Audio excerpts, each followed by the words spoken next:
Olha que pesado.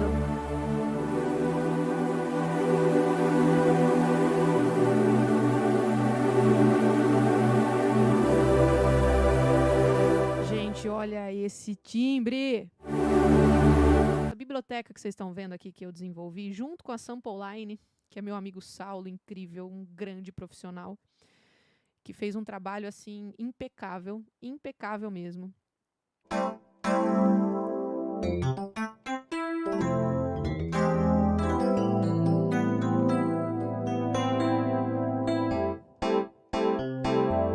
Olha esse piano elétrico.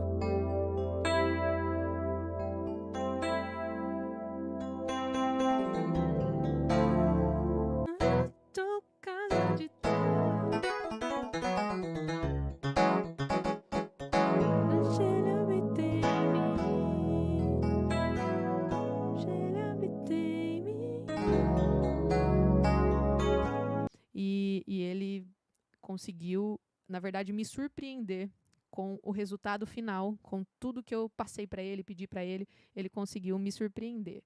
Então, olha esse layout maluco aqui, que da hora, bem vintage. É loucura, cara. E aí, tipo, pra ter esse som real.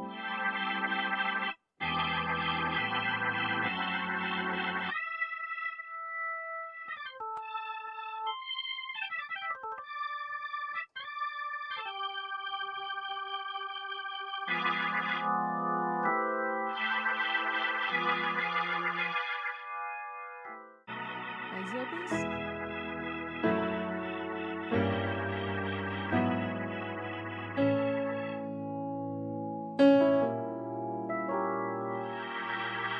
Olha que loucura.